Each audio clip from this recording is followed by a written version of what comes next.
The voice that speaks is not of one throat, but of a billion screaming souls calmed into a single cold narrative. To the lost and the damned, the immaterium is many things. To the fleeting, ignorant lives of the imperium of man, it is the hell beneath reality, the unseeable ocean of nightmares, the source of the psyker's curse and the daemon's claw. To the mutated navigator houses, it is the roiling, treacherous sea by which their fragile civilization is bound, a current they ride with terror and necessity. Their third eye, a beacon of madness that stares into the abyss. To the heretic, to the traitor, Astartes, the Chaos Space Marine, it is a fickle ally. For 10,000 years they have plied its currents. The warp is a medium of travel, a screaming vortex that allows them to strike at the heart of the corpse empire, emerging like a dagger in the dark. It is a storm to hide within a sanctuary like the Eye of Terror or the Maelstrom, where the agonizing laws of a hated reality hold no sway, and the promise of power is the only truth. It is a font of that power, a patron's voice that whispers boons in exchange for blood, for souls, for fealty. The servants of the ruinous powers see the warp as a means to an end, a tool, a sanctuary, a weapon. They are its supplicants, its prisoners, and its champions. They are slaves to the very freedom they seek.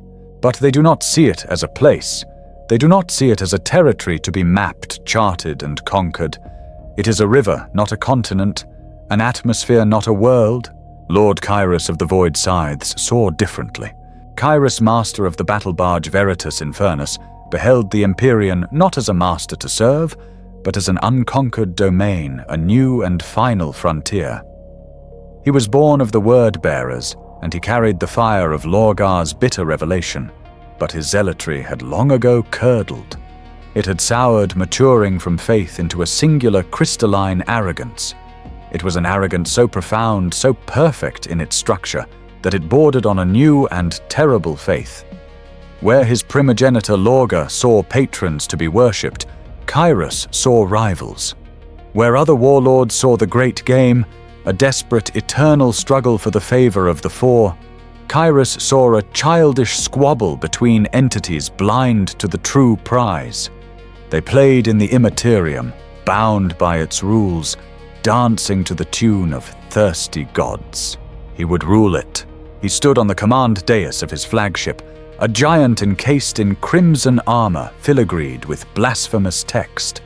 His bare head was a landscape of ritual scars, his eyes burning with a cold, intelligent fire that belied the madness of his quest.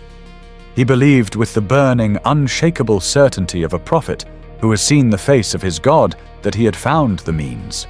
Not a map, for in the realm of chaos maps are lies told by the insane. Not a path, for paths shift with every passing emotion of a trillion sleeping minds. He had found a coordinate, a concept, a metaphysical anchor point. He called it the Nexus of Whispers. He preached to his fanatical coven, his voice amplified by vox emitters, carved into the screaming mouths of captured saints, that this nexus was a scar on the fabric of the unreal. A place where the raw, unaligned stuff of creation converged a point of equilibrium, where the grasp of the four was weakest. It was, he claimed, the place where thoughts became real before they were stained by Khorne's rage, or Tzeentch's plots before Nurgle's decay, or Slanesh's excess could claim them. It was the womb of possibility. To control it, he thundered from the command throne of his ship, was to grasp the levers of causality itself, to not merely play the great game, but to flip the board, to transcend the gods, to become the god. This was his singular blasphemous vow, and every soul aboard his fleet was a signatory to it, written in their own blood.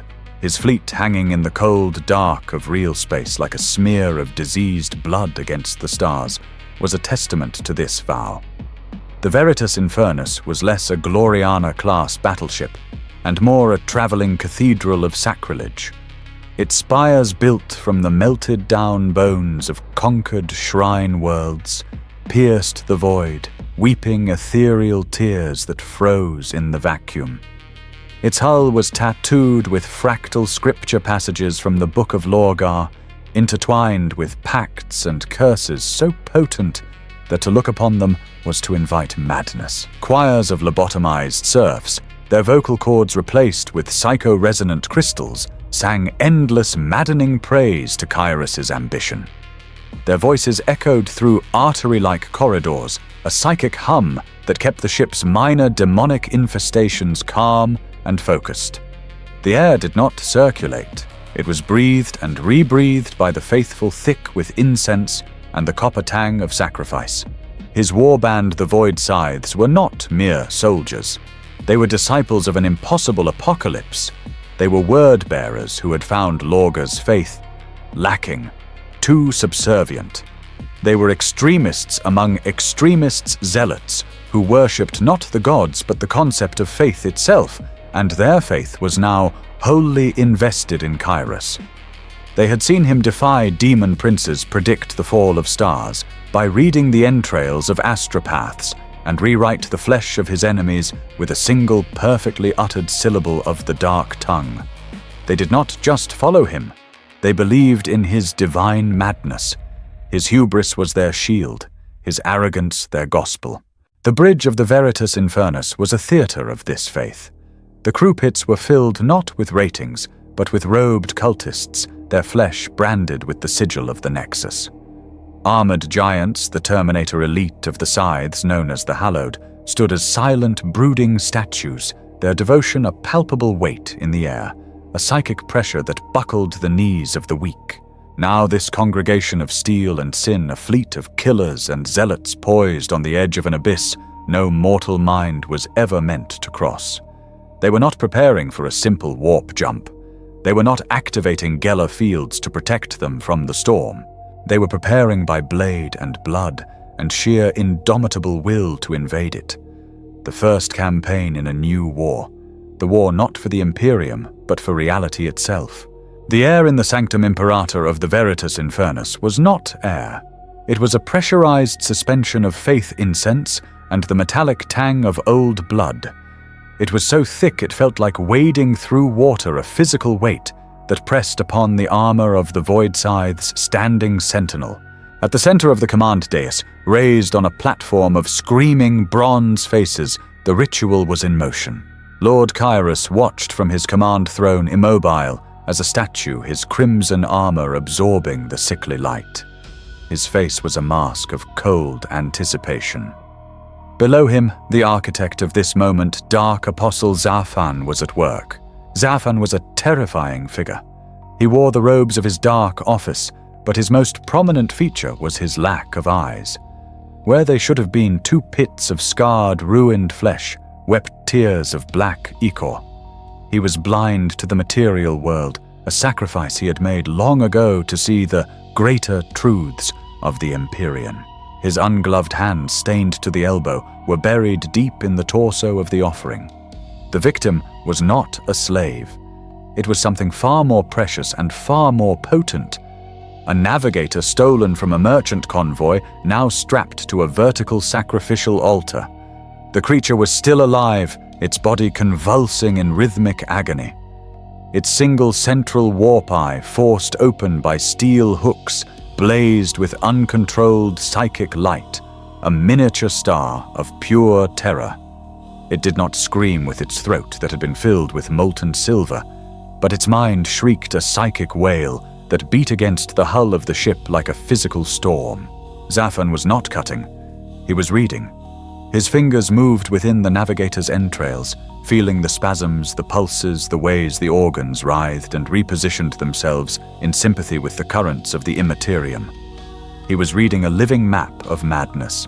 The currents, they shift. Zafan hissed, his voice a dry rustle. His head was cocked as if listening to a whisper Kyros could not hear. The Corpse Emperor's light is a lie, a failing beacon that casts shadows. But these shadows, oh yes, these shadows have shape. The coordinates Apostle Kyros said, his voice a quiet rumble that cut through the psychic din. He did not ask. He commanded. Zafan threw his head back, his ruined face aimed at the vaulted ceiling. I see it. His voice rose to a fanatical cry. It is not a star. It is not a planet. It is not a place, as the simple mind understands it. He plunged his hands deeper, and the navigator's body arched in a final agonizing spasm. The light in its third eye flickered and died. "It is a scar," Zafan whispered, triumphant, pulling his dripping hands free. He turned his blind gaze toward Kairos, a terrible ecstatic smile twisting his lips. "It is a concept. A wound where the first lie was told, a nexus point where thought has not yet calcified into reality. It is glorious." He stepped back from the corpse, his breathing heavy. "But the way is not open, my lord. The skin of reality is too thick. The warp drive." A new voice interjected. It was cold, precise, and laced with the hum of restrained power. Maliki, the chief sorcerer of the Void Scythes, stepped from the shadows. His armor was midnight blue, covered in esoteric runes that seemed to drink the light. "The drive can carry us once the path is known." "The drive is a fool's carriage," Zafan spat, turning on the sorcerer. "The drive follows the currents, it avoids the storm. It is a tool of travel, not of invasion. We cannot use it. We cannot wrap ourselves in the Geller Field's lie, that cowardly shroud of disbelief that tells the Empyrean we are not here." "What are you proposing?" Apostle Kairos asked, his eyes narrowing, though his voice remained level. "We must not sail," Zafan said, spreading his bloodied hands. "We must violate. We must not seek passage. We must tear a new passage. The navigator's death scream has shown me the precise location, the precise resonance. But to open the way, it requires not a key but a hammer. A rent in the flesh of real space made with a singular, deliberate purpose. A wound that mirrors the nexus itself." Maliki took another step forward, his metallic voice sharp with disdain. "Lord Kairos, this is madness. The apostle speaks in metaphors. What he saw was the death agony of a potent psyker. He is interpreting the echoes of pain and calling it revelation. To force a passage as he describes, to drop the field and intentionally break the skin, it is not navigation. It is dissolution. It is suicide. He is reading a prophecy from a dying mind that wishes only for an end." The air grew colder. Kairos slowly rose from his throne, his immense height, casting both Zafan and Maliki into his shadow. He descended the steps, his armored boots striking the bronze floor with the finality of a gavel. He stopped before his sorcerer. "You, Maliki, see the warp as a complex machine to be understood. A series of locks and keys. Your sorcery is a tool. You have forgotten how to break the door." He turned his gaze to his dark apostle. Zafan sees the warp as a god to be wrestled. His faith, it defies the laws you study. He sees the path precisely because he is not constrained by your logic. The navigator's mind was merely the inkwell. He looked back to Maliki, his eyes burning with the cold fire of his perfect arrogance. "The apostle, he is the pen. And I, Lord Kairos declared, am the author of this new truth. You will prepare the components for his ritual. His vision is now my will." Maliki held his lord's gaze for a long moment, the energies of the warp crackling around his gauntlets. Then slowly he bowed his head. "As you command." Kairos turned from them both, looking out through the vast armored viewport at the uncaring stars. "The path is clear. Our war is not with the rotting Imperium. Not yet. Our war is with the very concept of reality. And it begins now." Doubt was a maggot in the mind of Maliki. It was a form of corruption he tolerated, even nurtured, for it was the parent of scrutiny. While Zafan marinated in his blind fanaticism, Maliki dealt in the cold algebra of power. He knew that revelation was merely data acquired through unconventional means, and he intended to find Zafan's source. He left the chanting choirs and incense-choked halls of the upper decks, descending into the bowels of the Veritas Infernus. He moved past the vast barracks of the Void Scythes, past the armories where servitors oiled chain axes, and into the ship's heart. He went to the holds of judgment the Ponitentia blocks, where the ship's most dangerous prisoners and most potent assets were kept. His runes of passage glowed, and a bulkhead thick enough to withstand orbital bombardment hissed open, revealing a chamber of absolute cold and shadow. Zaphon had been here. The air still vibrated with the Apostle's oily faith, a stain on the psychic spectrum. At the center of the chamber, suspended by chains of psychoconductive silver, hung the source. It was a demon host, or rather, it had been an inquisitor of the Ordo Malleus. Now it was a living blasphemy, a prison of flesh containing a howling fragment of the Empyrean. The Inquisitor's body was elongated and broken. His ribs snapped and flared open like a grotesque cage. His skin was a scroll of living, burning sigils. The demon bound within wore his flesh as a puppet, its head lolling on a broken neck. As Malachi approached, that head snapped up, and all four of its new eyes, one in its mouth, one on its chin, and two where its own had been snapped open, glowing with a mocking green-blue light. The sorcerer! The entity rasped its voice, a chorus of the Inquisitor's stolen pain and the demon's ancient malice. The doubter. The man of reason. Come to check the blind man's sums. You, Malachi stated, his voice devoid of inflection. You are the divine inspiration. You are Zaphon's truth. The demon host laughed, a wet, choking sound. The chains rattled. The blind man came seeking a path. He offered prayers. He offered pain. I gave him a map. You serve Kairos, Malachi said, testing the creature. I serve the game, the thing shrieked, lunging against its chains. The blind fool came begging for a way to the nexus of whispers, a place of truth, a place outside the circle, so stupid, so wonderfully, perfectly stupid. The demon's grin widened, splitting its face. So I gave it to him. I drew him the map. A true map, a map to the scar just as he wished. I gave it to him. Because I wish to see the look on Kairos' face when he understands. I want to watch the sheer monumental weight of his arrogance collapse in on itself and crush him to nothing. Malachi's hand drifted to the warp-forged hilt of his force stave. You are a liar. The map is a trap. Oh no, little magician! The demon host cooed. The map is real. The coordinates are correct. That's the beauty of the jest. Kairos believes he can conquer the warp. He believes he can march an army into the very idea of rage, hope, and despair. His ambition is delicious. The creature leaned forward, its voice dropping to a conspiratorial whisper, its breath smelling of ozone and graves. But you know the truth, don't you? You cannot invade the warp. You cannot conquer a nightmare by going to sleep. You are not an army. You are meat. You are a drop of wine attempting to invade the ocean by diluting it. And the ocean is thirsty. The demon host threw its head back and howled with laughter, a sound that cracked the ice on the chamber walls. Go, sorcerer, tell him. Tell Kairos his map is a gift from a demon he will not care. His pride is a suit of armor with no gaps. He is already damned. And I will have a front row seat to the spectacle. Malachi stared, his mind cold and clear. The demon was right. The map was real. And Kairos' faith in it and in himself was absolute.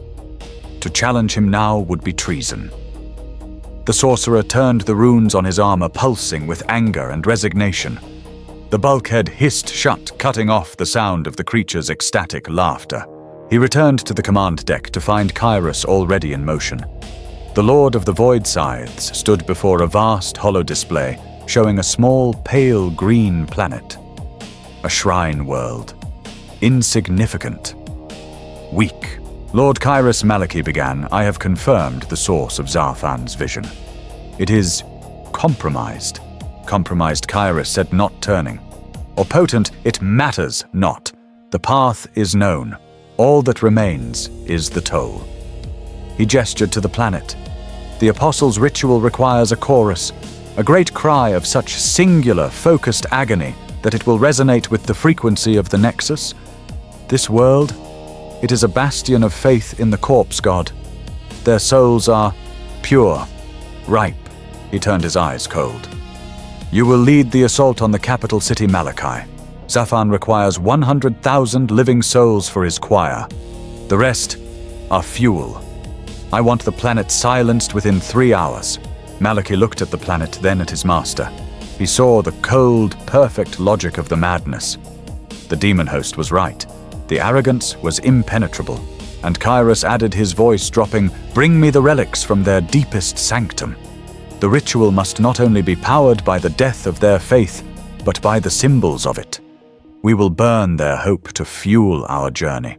Malachi bowed. "It will be done, my lord." Within minutes, the Veritas Infernus and its escorts turned toward the unsuspecting world. The assault pods were readied. The void scythes, hungry for the slaughter, began their battle chants. The swift, brutal massacre of a world was not a war. It was harvesting. The fleet had repositioned itself in the dead, empty space between stars. The gutted shrine world was a cooling cinder behind them, its psychic death scream already fading into the background noise of the galaxy. But the void scythes had brought the echo of that death with them. 100,000 souls. They were not arranged in a single place. Such a concentration of terror would be uncontrollable. Instead, they were distributed throughout the fleet, locked into vast cathedral-like holds on the escort vessels and deep within the Veritas Infernus itself. They were wired and plumbed, not like cattle, but like components in a vast sentient machine. Tubes fed them stimulants to keep their terror at a fever pitch. Electro-priests, their minds wiped clean and replaced with catechisms of the ritual, moved among them, anointing them with oils that made their nerves hypersensitive. In the Sanctum Imperator, the looted relics of the shrine world had been arranged in a circle, a mockery of their original holy purpose. The shattered crozier of a saint, the skull of a cardinal, the iron-bound cover of a martyred world's founding gospel, all were now nodes in a circuit of blasphemy. Malachi and his cabal of sorcerers stood at the circumference of the great chamber. Their armor was dark against the pulsing red light of the command dais. They were the focusing lenses. Their faces were grim masks of concentration as they felt the raw, hysterical power of so many terrified minds pressing in on them. At the center, Dark Apostle Zafan stood before a burning altar, his arms raised high. His blind, scarred face was a mask of pure ecstasy. He was the conductor of this orchestra of agony. Lord Kairos watched from his throne, his mind a fortress of perfect calm amid a hurricane of psychic noise. He had waited millennia for this. His entire existence had led to this single monumental act of defiance. He raised one gauntleted hand. The Vox crackled to life, not just on the bridge, but across the entire fleet. His voice was not a shout. It was a cold, simple command that carried the weight of a dying star. Silence the fields.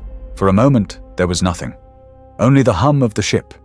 Then, one by one, the ship masters on every vessel in the void, Scythe's fleet obeyed. It was not a sound. It was a feeling. It was the feeling of 100-ton weight slamming onto every soul simultaneously. The Geller fields, the thin, flickering shields of disbelief, generated from the tormented minds of enslaved psychers, were the only thing that kept a ship in the warp from being an anchor in a sea of sharks. To lower them in real space on the very edge of the immaterium was to invite the ocean in. The Veritas Infernus groaned. The hull plates forged in the Martian rings screamed as the raw psychic pressure of the Empyrean pushed against them. It was no longer empty space outside. It was a presence. A trillion hungry, hateful, lustful, and despairing thoughts pressed against the metal, seeking even the smallest crack. Across the fleet, the weak-willed died instantly. Their minds were snuffed out like candles. Others screamed as their perceptions inverted, seeing the inside of their own bodies, feeling the thoughts of the man next to them, hearing the whispering laughter of unseen things. Blood began to weep from bulkhead joints. Faces, fleeting, malicious, grinning faces flashed across sensor screens and holo displays. "Now," Kairos commanded, ignoring the chaos that had already begun to blossom on his own bridge. Zafan threw his head back and roared. It was the signal. Across the fleet, the ritual knives fell. The electro-priests, acting as one, activated the pain engines. The sound that followed was not a scream. A scream is human. It is finite. This was a psychic event. It was the sound of 100,000 minds being extinguished at the exact same instant, their final agonizing moment of despair and terror, captured, amplified, and focused. It was a single pure crystalline note of absolute horror. Malachi and his sorcerers caught the wave. It struck them with the force of a physical blow, vaporizing the weaker psykers in their cabal. Instantly their armor exploding outward as their souls were incinerated. Malachi roared his own power, lashing out, grappling with the psychic tsunami. He and the survivors wrestled it, shaping it, forcing it from a wave into a beam. They directed the beam at the captured relics. The holy artifacts disintegrated. The saint's crozier turned to dust. The cardinal's skull exploded. The gospel book burst into black fire. They were anchors of imperial faith, and the sheer focused blasphemy of the ritual unmade them. As the last relic was annihilated, the focused beam of psychic agony, now homeless, lanced out from the Veritas Infernus. It shot into the empty space before the ship. It did not open a portal. It tore reality. Space ripped open. It was not the clean, swirling blue and purple vortex of a standard warp jump. It was a wound, a visceral, wet, gaping laceration in the skin of the universe. It bled. It bled light. It bled colors that had no name. It bled sound. From its depths came a wet, tearing, sucking noise, as if the void itself was drawing a ragged breath. The edges of the rift were not smooth. They were jagged, fleshy, and pulsed with a sickly organic light. It was a hole that did not lead through the warp but into it, into a layer that no warp drive was ever designed to navigate. The deep, unmapped, conceptual ocean. On the bridge, crew members were seizing, blood pouring from their eyes as the raw unreality washed over them. "My lord," Malachi shouted, his voice strained, blood trickling from beneath his own helmet. "The rift is unstable. It is collapsing. It is not a portal to be navigated," Kyrus said, rising from his throne. He walked to the viewport, staring into the bleeding maw he had created. "It is a door to be kicked down. Signal the fleet. All engines. Full ahead." The Veritas Infernus surged forward. The great engines, now burning with stolen soul fire, propelled the battle barge into the heart of the screaming wound. The ship struck the rift, and the transition was not a smooth glide. It was a bone-jarring, mind-shattering impact. The ship punched through the veil. The reality of the command bridge dissolved for one agonizing second, replaced by 1 billion screaming faces before snapping back into place, wrong and twisted.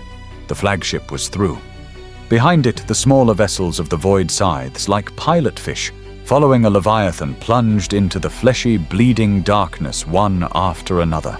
Then, with a sound like a dying god's last breath, the wound in space squeezed shut behind them, leaving only a scar of frozen, weeping light that quickly faded into the void they were in.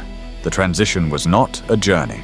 It was a birth, a violent, traumatic expulsion from the womb of physics into an ocean of pure, screaming thought. The Veritas Infernus shuddered, not from turbulence, but from a fundamental disagreement with the new laws of its existence.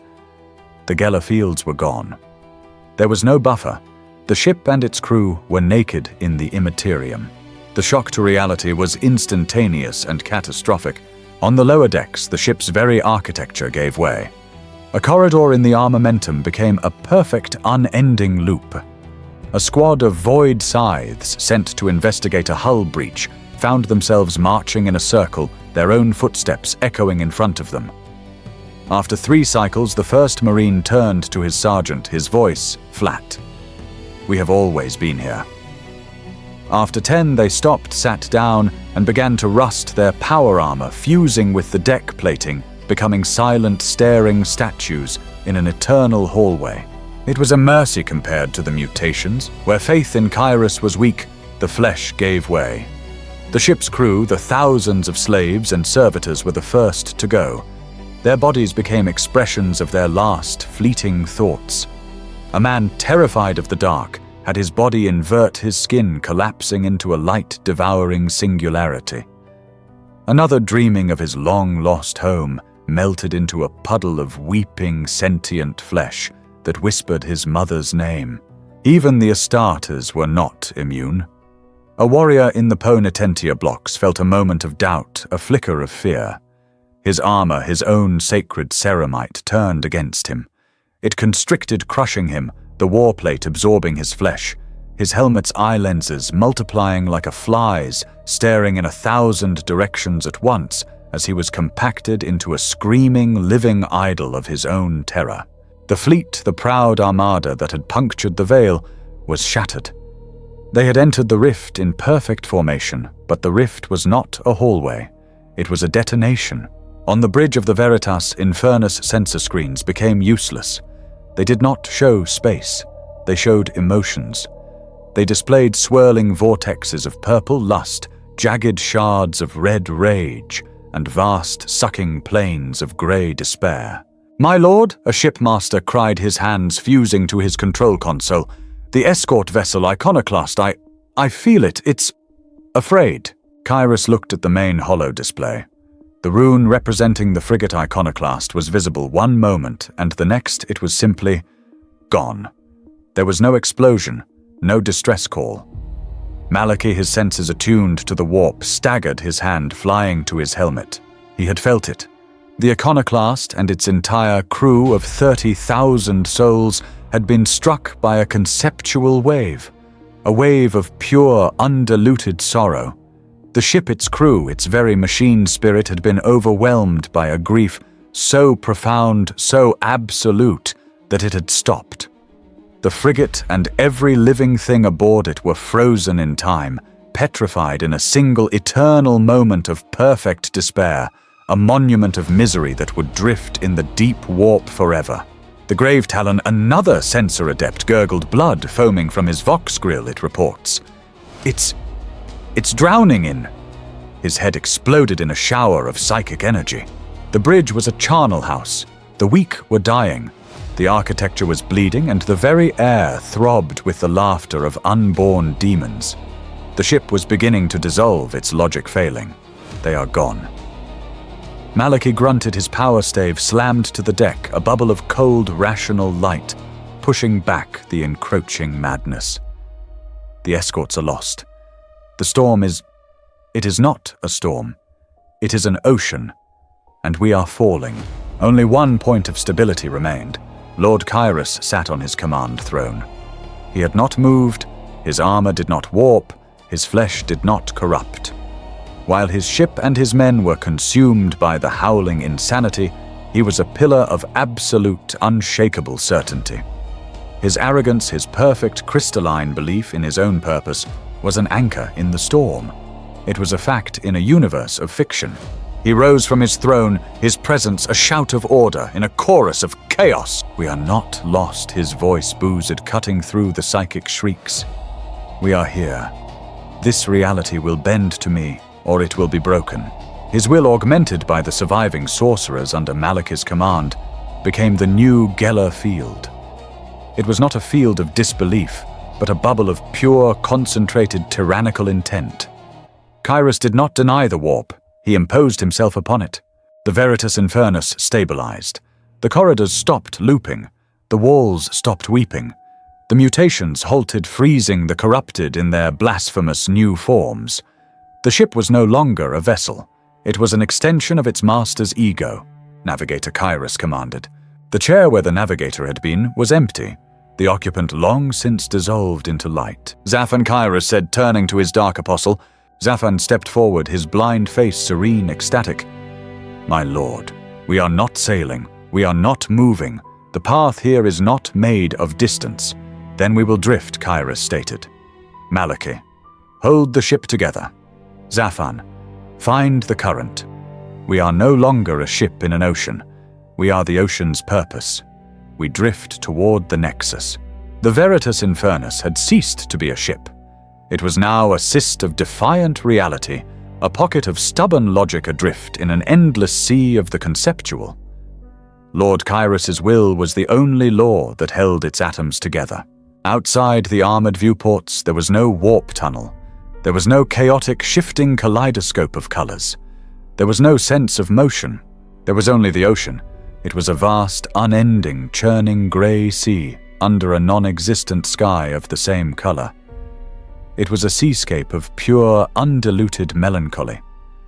But it was not water. Malachy, standing watch on the bridge, his senses stretched to their breaking point, realized the waves were not made of liquid but of feeling.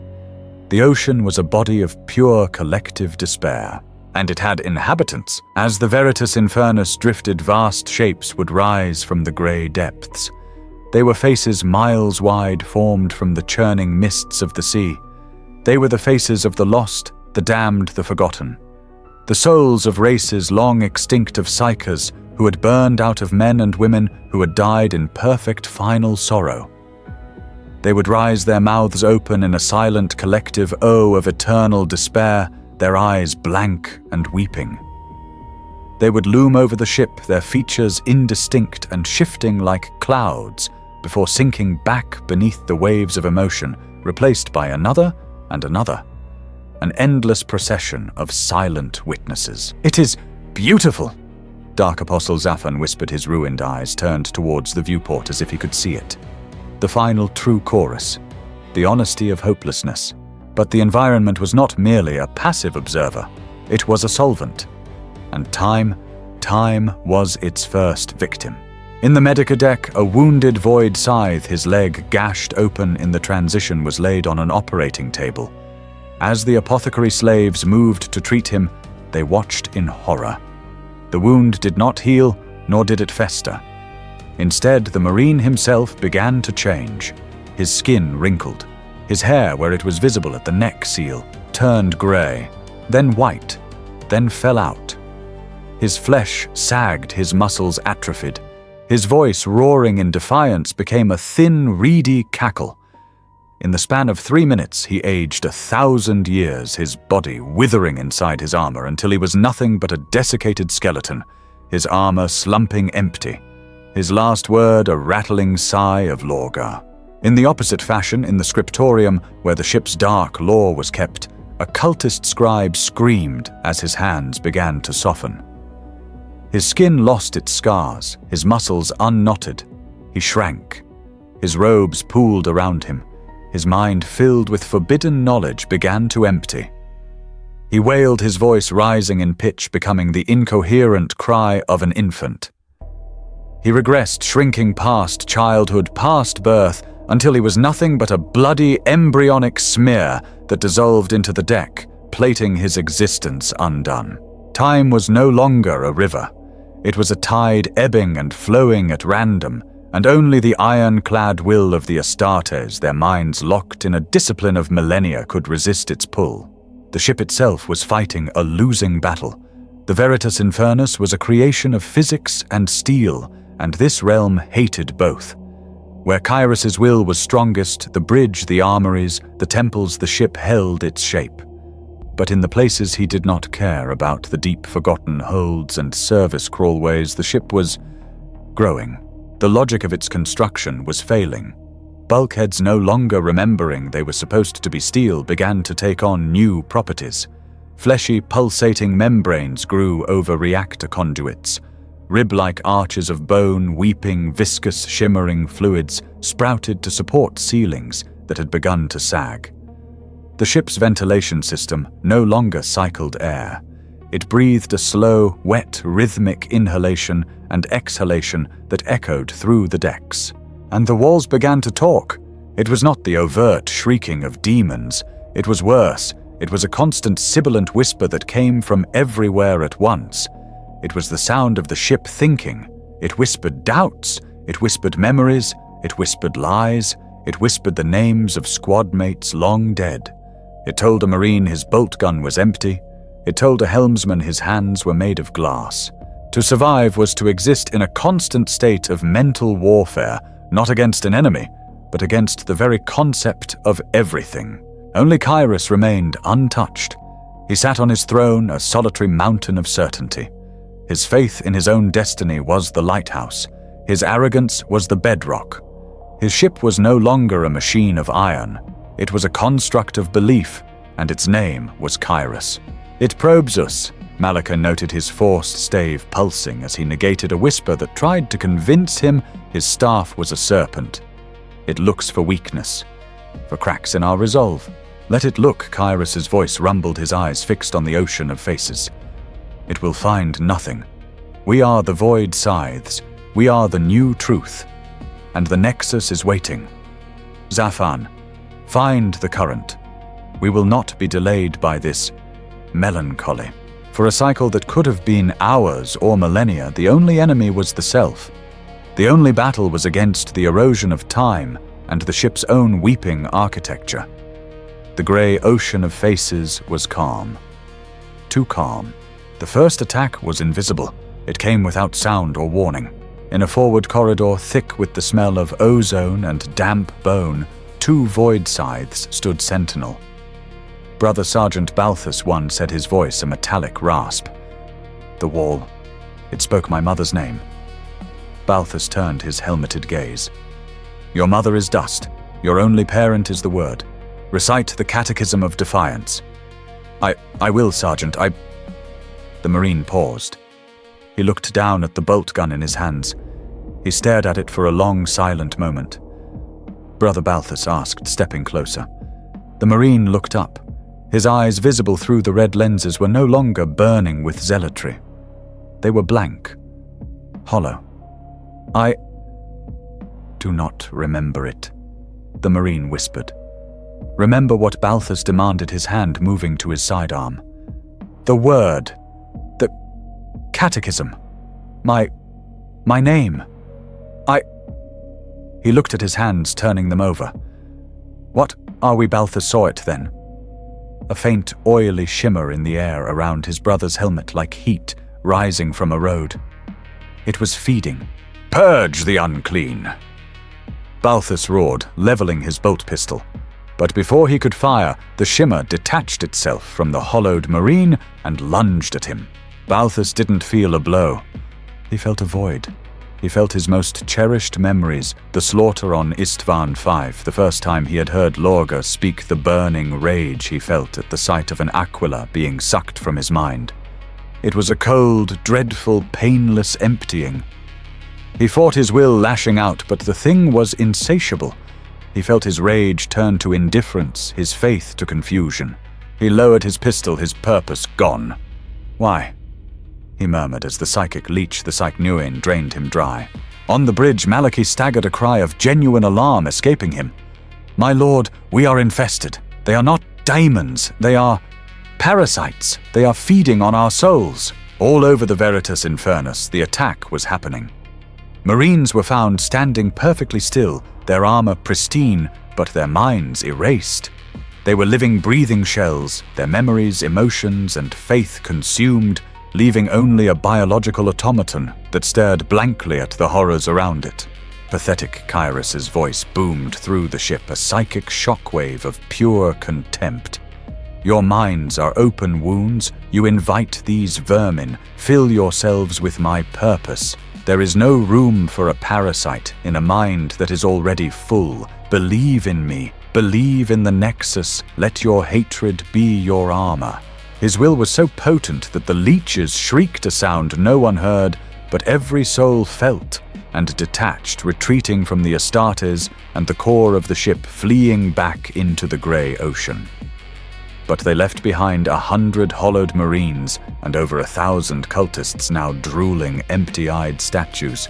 The Veritas Infernus had been culled, and it was now bleeding. The second attack came because of that blood. The psychic leeches had been the jackals, and their feeding had attracted the sharks. The sensor adept, whose hands had fused to his console, now a living part of the bridge, began to scream, his voice a distorted shriek of static and terror. "My lord, the ocean, it boils! They are coming! They are not there!" Malachi raised his stave, his own senses probing the void. The adept was right. The grey sea was churning, but there were no shapes. There were no ships, no demons. There was only intent. a vast predatory hunger that was rising from the depths. They are not physical. Malachi warned, his voice tight. They are conceptual. They are predators that hunt logic. They smell the ship, Zafan whispered, his scarred face alight with a terrible joy. They smell the scent of physics in an ocean of madness. We are an anomaly. We are the prey. The ship screamed. It was not a metaphor. The ship's engines, its bulkheads, its very hull plates let out a metallic, resonant howl of agony. The armamentum. A bridge officer gurgled as his console exploded, showering him in sparks. Deck 20. The port macro cannon battery. It's alive. The Veritas Infernus rocked with a concussive blast. Then another. Report, Kyrus bellowed. It is firing, my lord. The cannons. They are firing into our own hull. They are turning on us. The ship was eating itself. The shark's vast, unseen conceptual predators were leaving the very idea of the ship's function.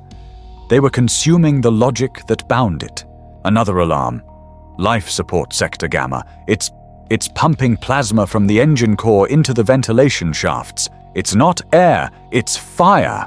The bridge lights turned a deep blood red, then began to scream, the light itself becoming a sound. The ship's internal logic was being shredded. This is not a battle of bolts and armor. Malachi roared, his psychic energy flaring, creating a bubble of stability around the command dais. It is a battle of belief. We must remind the ship who it is. He turned to his sorcerers, the 16 who remained of his original cabal of 24.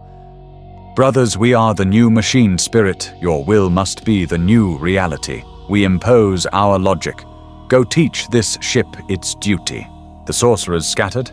Malachi himself, with 2 others, teleported to the armamentum. They materialized in a cavernous chamber lit by the red glow of loading mechanisms that were wrong. The autoloaders were sentient, like fleshy metallic tentacles jamming shells into the cannons, which were swiveling on their mounts, trying to fire at the very sorcerers who had just arrived. This is not real! Malachi bellowed, his voice a psychic hammer blow. He wasn't speaking to his men. He was speaking to the cannon. He raised his force stave. You are a tool you serve. Kyrus! He lashed out, not with lightning, but with a beam of pure order. The nearest cannon froze, its mechanism seizing, as Malachi's will overwrote the predator's influence. Beside him, another sorcerer tried to do the same. He faced a macro cannon, his hands raised. You will be silent, he commanded, but his will flickered. A single tiny seed of doubt. He saw the predator's mouth in his mind's eye, a vortex of unlogic. It bit. The sorcerer screamed. His armor, his idea of armor, was eaten. The ceramite plates did not fall off. They disassembled.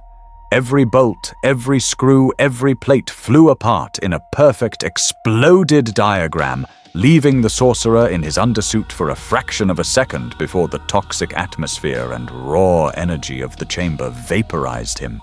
It was the same across the ship.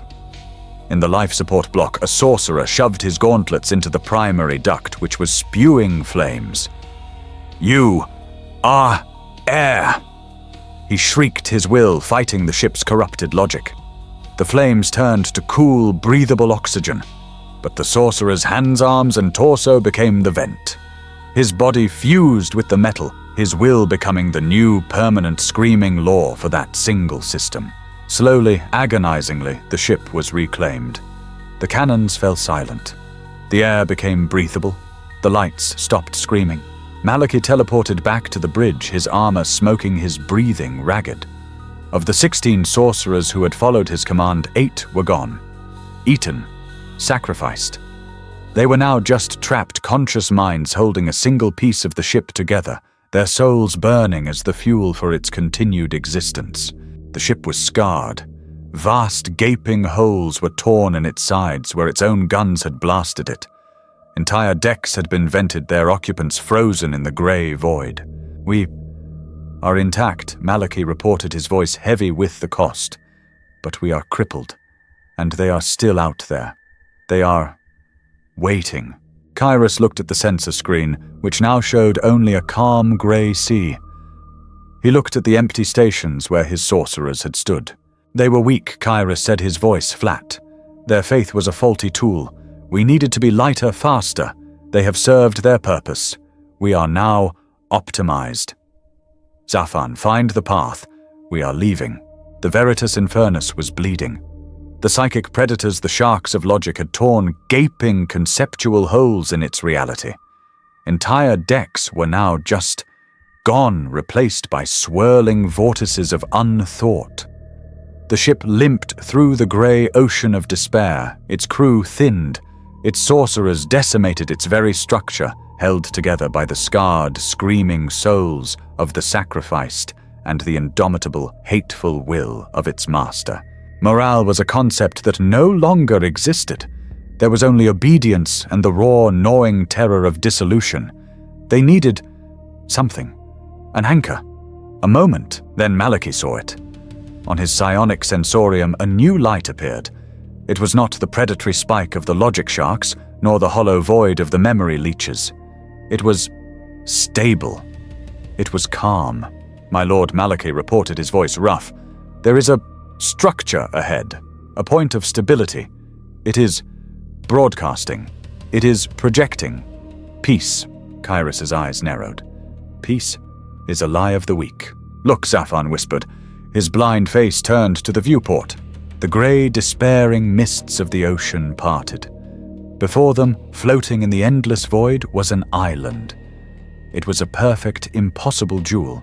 It was a mass of crystalline structures, glowing with a soft, warm, golden light.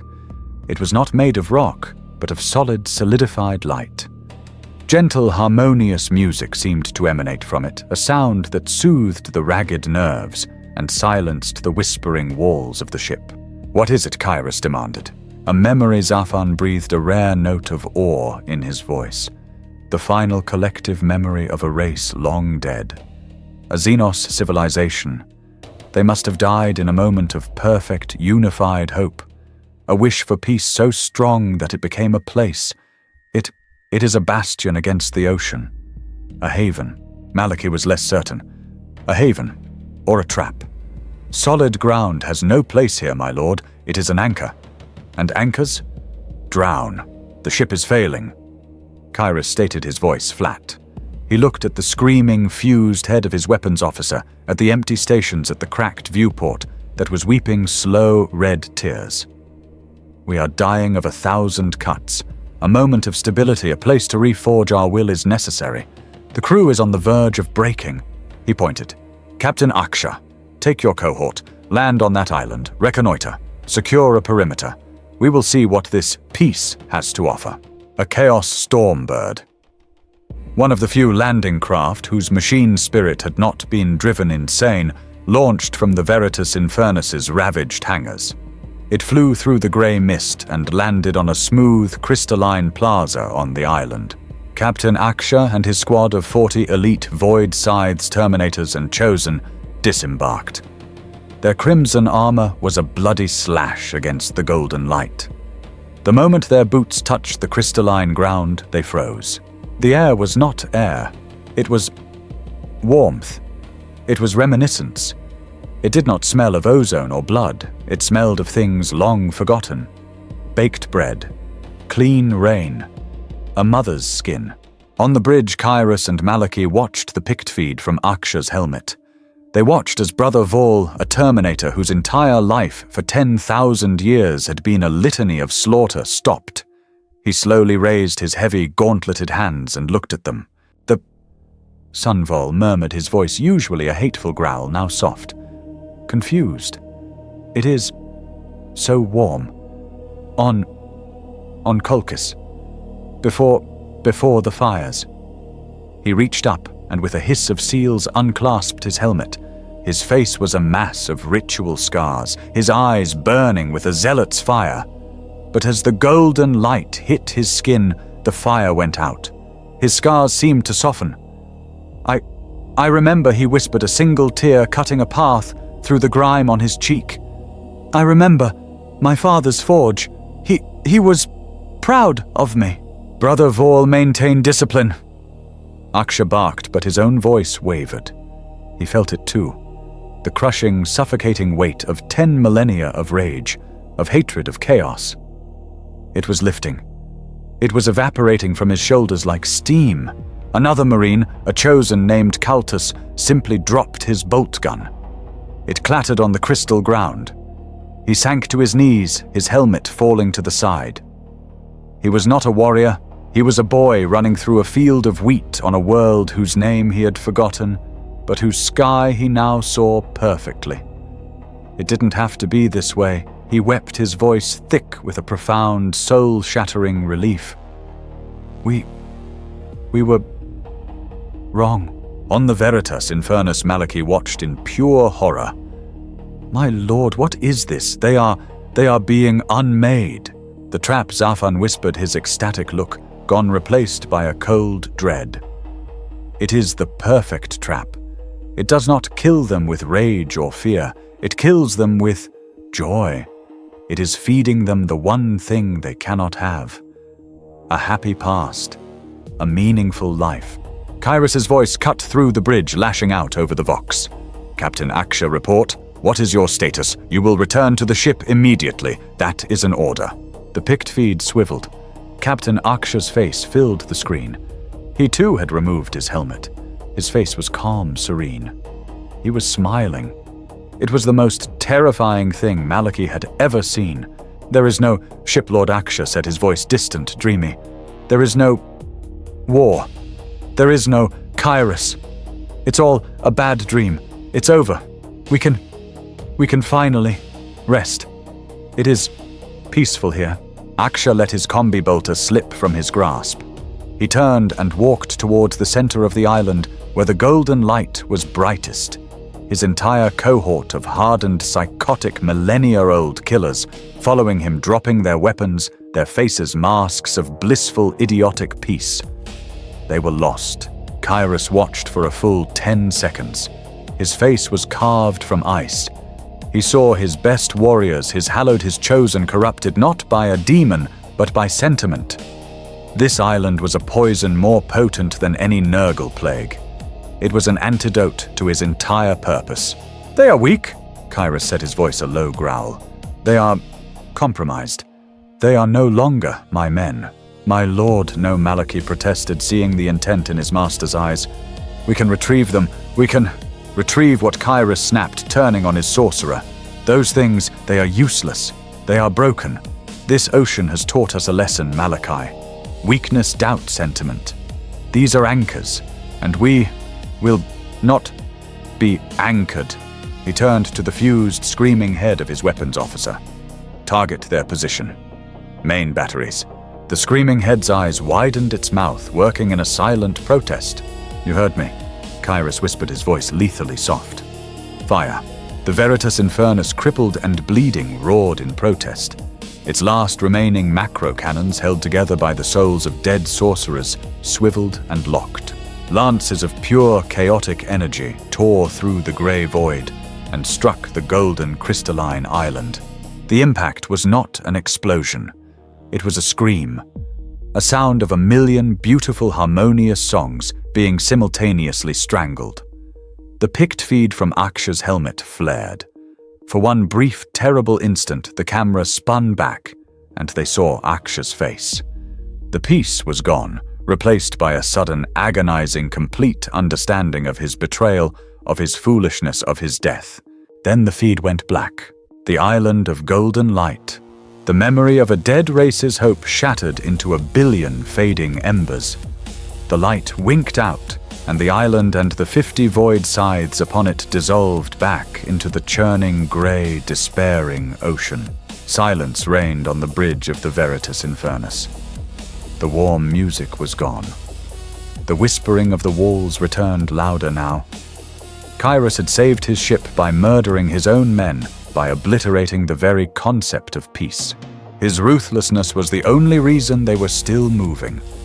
Now Kyrus said into the dreadful quiet, we find the next path. Zafan, do not fail me again. The destruction of the Memory Isle had a profound effect. The act of willful, cold-blooded cruelty of choosing agony over peace had shattered the stagnant calm. The grey ocean of despair, as if repulsed by this display of pure, focused malice, recoiled. The Veritas Infernus was no longer adrift. It was falling. The grey mists dissolved, revealing an abyss. The ship was no longer in an ocean, but on the edge of a precipice, a shelf in the conceptual void. Below them was a new domain, a realm of stark, violent red and deepest black. It was a canyon of infinite depth, and at the bottom, Malachi could see not a river, but a torrent of pure, liquid rage. The ship caught in the downdraft of this new emotion tumbled end over end, falling into the new realm. The whispers of the ship's walls, which had been mournful and melancholy, now ceased. They were replaced by a single deafening percussive roar, the sound of a billion throats screaming for blood that hammered at the hull. And in the center of this canyon of fury blocking their path was the fortress. It was a structure that defied geometry, a monument to martial hate. It was a citadel of impossible scale, forged from gleaming, blood-stained brass and the fused colossal bones of forgotten beasts. It was anchored to the canyon walls by chains so vast that each link was the size of a cruiser. A river of boiling blood flowed from its highest spire, cascading down its sides like a waterfall, feeding the torrent of rage below. This was a bastion of Khorne, a toll booth on the road to damnation. It blocks the way Malachi stated, his voice tight. The raw, unfiltered anger of this place was a physical assault, making his teeth ache. The path to the Nexus. It leads through it. As the Veritas Infernus limped closer, a figure appeared on the highest battlement, a platform of skulls the size of a city square. The figure was a giant, even by Demon Prince standards. It was Vorlag the Gatekeeper the Unbroken. His form was a mockery of a mortal warrior. Armor of pitted brass was fused directly into his swollen crimson flesh, the metal weeping blood at the joints. His head was that of a bestial tusked hound, his eyes burning with the fire of a billion slaughters. In one hand he dragged an axe that was less a weapon and more a formalized concentration of hate, its edge screaming as it vibrated against the air. He did not broadcast a message. He simply projected his will, a wave of pure, uncompromising challenge that smashed against the Veritas Infernus's bridge. Who dares? You are vermin. Your quest is an insult. Your thought is a stain. I am Vorlag. This is my road. Your skull is my toll. The Veritas Infernus groaned its ravaged systems, buckling under the psychic pressure. The fortress's defenses were not cannons, but projections of rage, and they were already beginning to tear the ship apart. He challenges you, my lord, Zafan whispered, his face split in a grin of bloody-toothed ecstasy. He does not care for the ship. He wants the champion. The blood god demands a duel, Malachi protested. Lord, this is folly. He is a prince of the blood god in his own domain. You are a master of strategy of faith, but this is a brute's contest. Let the ship fire. We can fire. What? Kyrus's voice cut through him, cold as the void. With what? Our cannons are silent. Our sorcerers are dead, their souls nothing but mortar for our hull. You see a brute, Malachi. I see a lock, and I hold the key. Kyrus knew he could not win a battle of ships. The fortress was a concept, and his ship was a dying animal. He also knew he could not win a battle of strength. Vorlag was a creature of pure physical might, empowered by a god. Kyrus was a word-bearer. His strength was not in his arm, but in his conviction, and in his deceit. I accept his challenge, Kyrus declared. He rose from his throne, his crimson armor seeming to darken as he drew his own power maul, the Void Scythe. Malachi, hold the ship. When I have broken him, you will proceed. Do not wait for my return. My lord. But Kyrus was already gone, dissolving in a flicker of blood-red teleportation energy. He rematerialized on the vast platform of skulls, the wind of the abyss howling around him. The sheer psychic pressure of Vorlag's presence was enough to buckle Ceramite. The Demon Prince was a mountain of muscle and rage, towering 50 feet over him, his axe dragging sparks from the bone-strewn ground. A worm, a book reader, you smell of sorcery and lies, tzinch filth, on a holy rode. "I am Kyrus, the Lord of the Void Scythes," announced his voice amplified by his helmet's vox, a calm, cold scalpel against the roaring furnace of his foe. "And I walk the path of truth. Stand aside or be unmade." Vorlag did not answer. He charged. It was not a charge. It was an explosion. The demon prince crossed the kilometer-wide platform in 3 bounds, his axe raised high.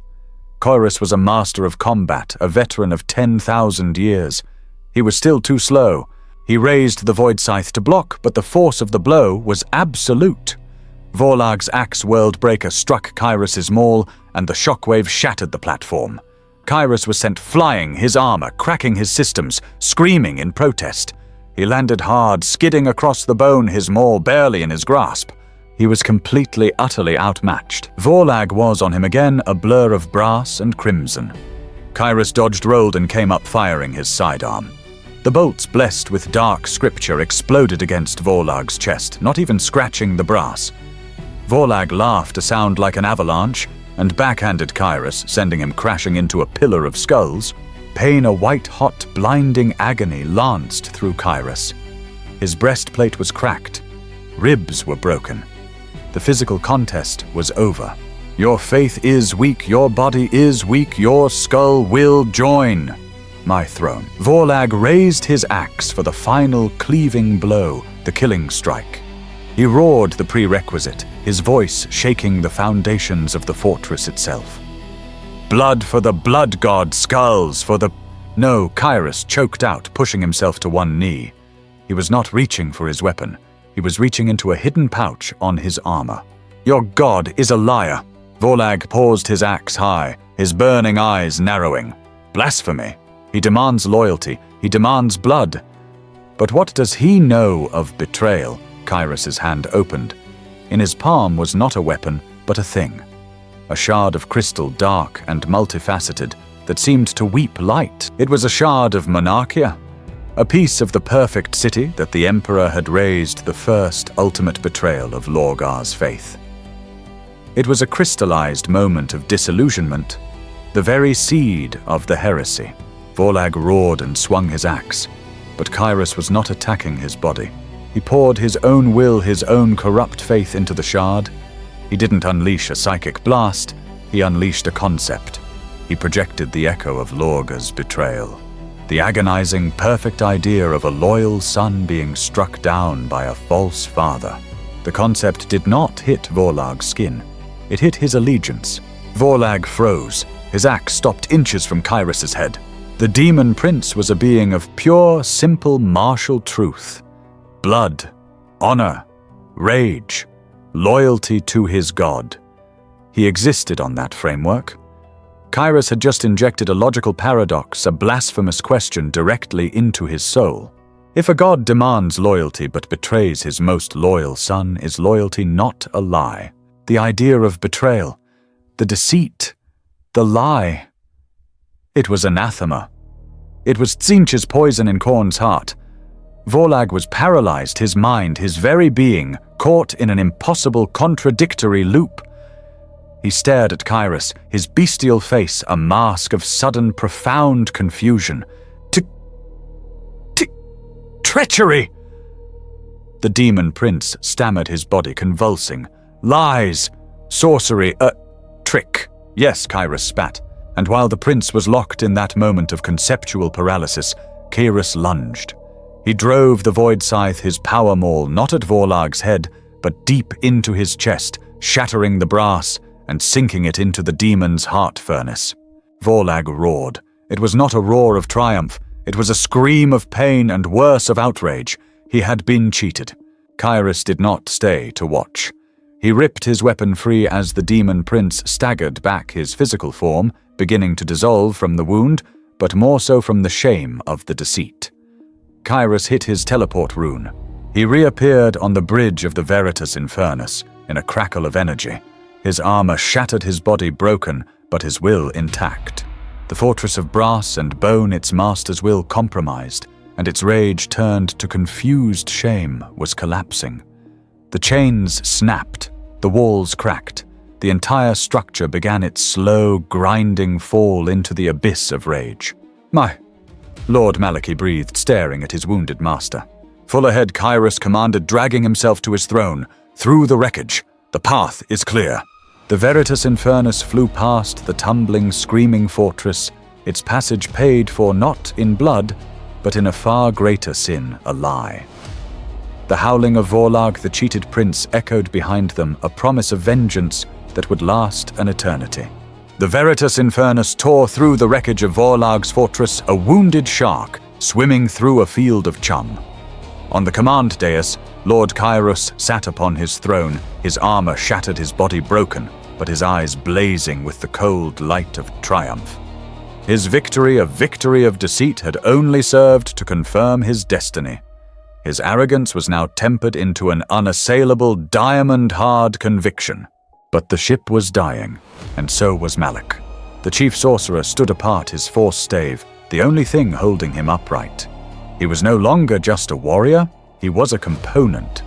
The souls of his 8 sacrificed brothers were the mortar, but he was the structural beam. His will and his alone was what kept the Veritas Infernus from imploding. He could feel it. The friction of this deep conceptual reality was not just straining his mind, it was incinerating his soul. With every passing moment, a piece of him was flensed away. He was a candle burning at both ends, and his wax was running out. He looked at the empty stations, the fused crew, the new gaping hole in the viewport left by Vorlag's psychic assault, which was only barely patched by a shimmering field of Kyrus's own hateful will. He saw the cost. He saw the madness. The logic sharks had eaten their reason. The memory isle had eaten their heart. Vorlag had tested their strength and found it wanting. And now Malachi realized the truth. Kyrus was not a visionary. He was a madman. He was a moth flying not just to a flame, but into the heart of a star, dragging them all with him. The Nexus was not a prize. It was an anchor, and it was pulling them into an abyss from which there was no return. This realization, combined with the agony of his dissolving soul, gave him the last dregs of strength. He had to try. He had to be the final voice of reason, even if it was a scream in a hurricane. He grounded his stave. The thud was both physical and psychic, a note of order in the screaming chaos of the bridge. Lord Kyrus Malachi's voice rasped, amplified by his helmet vox, but still sounding thin, exhausted. Kyrus's gaze, slow and heavy, moved to him. "We must stop," Malachi said, forcing himself to stand tall. "We are undone. My cabal is gone. Their souls are the only thing keeping this deck from collapsing into the armamentum. Your hallowed are dead, murdered by you for the crime of peace. We are a ghost ship haunted by the echoes of our own dead." He pointed a trembling, gauntleted finger at his master. "Your victory over the demon prince. It was not a triumph of faith. It was a lie, a trick. You used the weapon of the Changer of Ways to defeat a beast of the blood god. You have proven nothing except that our corruption is versatile." Kyrus's eyes narrowed. The air on the bridge grew colder, heavier. "And him," Malachi snarled, turning his helmet towards Afan. The Dark Apostle was standing by the viewport, his blind face serene, basking in the raw chaos. "He is a liar. He is a blind fool reading his own ambition in the entrails of the dead. There is no nexus of whispers, Lord. It is an illusion. It is a fever dream in the mind of a madman, a trap laid for an ego, large enough to believe it." The accusation hung in the dead air. "We must turn back," Malachi pleaded, his voice cracking, the psychic strain overwhelming him. "By all the gods, Lord, we must try to return to real space, before we are all consumed, before you are consumed." There was a long, terrible silence. Kyrus did not move. He did not speak. He simply stared at his chief sorcerer, his face an unreadable mask of cold fury. It was Zafan who spoke, his voice a sibilant whisper. "He doubts, my lord. The ocean has found his flaws. His faith is broken. He has become rational." The last word was an epithet, a curse. Malachakairos said, his voice quiet, devoid of all emotion. You were my blade of reason. You were the one who saw the patterns in the madness. There is no pattern here, Malachi roared, desperate. This is not a game to be won. It is an ocean to drown in. Can you not see? We are not invading. We are dissolving. Then you, Kairos said, his voice rising, a terrible power thrumming in his words, are the last flawed piece, the final weakness. The Lord of the Void Scythes was no longer just a marine. The proximity to his nexus, the raw, conceptual power of the deep warp, answered to his singular, unshakable conviction. He was wounded, yes, but here his will was law. There is no back, Kairos declared, rising from his throne. The deck plates groaned under his feet. There is no real space. There is only the nexus. It is truth, and all that stands against it is treason. Kairos no Malachi screamed, raising his force stave. He unleashed his full remaining power, not as an attack, but as a desperate psychic shove. A lance of pure, cold, blue-white logic shot across the bridge, aimed to break Kairos' obsession, to show him the reality of their failure. Kairos did not even flinch. He simply raised his hand. It was not a battle. It was an execution. Malachi was the chief sorcerer, but he was exhausted. His soul was frayed, burning, holding a ship together. Kairos was a vessel of pure, focused, insane belief, and in the deep warp belief was stronger than reality. A wall of black psychic force, Kairos' sheer indomitable arrogance given form, slammed into Malachi's attack. The lance of logic shattered, dissolving into harmless sparks. Kairos' will struck the sorcerer. Malachi screamed. It was a sound of a mind being torn apart. Kairos wasn't just killing him, he was unmaking him. He was ripping out his doubt, his reason, his memories. You are lost, Malachi gurgled, blood pouring from his vox grill. Kairos thundered his power, surging, the path. The sorcerer's armor glowed, white-hot, then cracked. His body suspended in the psychic storm convulsed. Kairos strode forward, his own broken armor hissing.